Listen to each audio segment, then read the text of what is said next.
एक महिला थी जिसको एक हाथ में लकवा हो गया।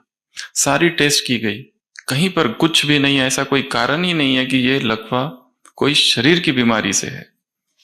उसको साइकेट्रिस्ट के पास भेजा। साइकेट्रिस्ट ने उस पर हिप्नोसिस किया, सम्मोहन, और अंदर से पता चला कि उसके अंदर एक भाव है। कई सालों पहले उसने अपने बेटे को इतना मारा था, उस हाथ से इतना मारा था, इतना मारा था, इतना मारा था कि उसके अंदर वो गिल्ट कॉन्शियसनेस घुस गया, अपराध भाव कि मेरा हाथ दोषी है, इसी ने मारा, इसको तो कट जाना चाहिए था। और 20 साल तक वो इसी भाव में रही कि मुझे नहीं मारना चाहिए था, नहीं मारना चाहिए था। इतना उसको मारा कि उसको एडमिट करना पड़ा था। और वो अपराध भाव इतना गहरा था, 20 साल तक व्यर्थ संकल्प चलते रहे और अचानक एक दिन पैरालिसिस हो गया और किसी भी टेस्ट में कुछ भी नहीं। अब ये उसने सम्मोहन की अवस्था में बताया, वैसे तो उसको भी नहीं पता ये क्यों हुआ।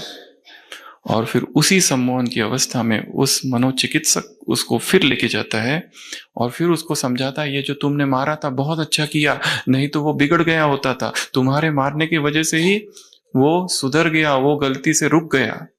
उसको रिवर्स हिप्नोसिस किया पूरा, और तब उसने भी धीरे धीरे सम्मोहन की उस अवस्था में वो बेड पर, वो जो हिप्नोसिस टेबल पर लेटे लेटे उसने धीरे धीरे ये स्वीकार किया कि हाँ अच्छा किया था, इसलिए तो वो इतना अच्छा इंसान बना।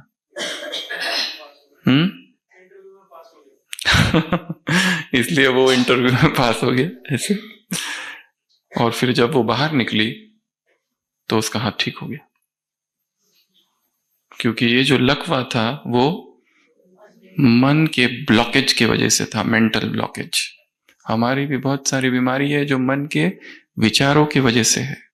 व्यर्थ इधर चल रहा है, वो शारीरिक मैनिफेस्टेशन है जिसका किसी भी टेस्ट में कुछ नहीं आता। इसलिए डॉक्टर जब भी कहता है तुम्हारे सारे रिपोर्ट नॉर्मल, एकदम उदासी। हम इतने बीमार और रिपोर्ट में कुछ भी नहीं, ये डॉक्टर खराब है, हम दूसरे के पास जाएंगे, कोई नया वाला, अच्छा वाला, कोई तगड़ी सी बात बता दे और तगड़ी सी दवाइयां दे दे, तब एकदम अंदर से खुशी होती है।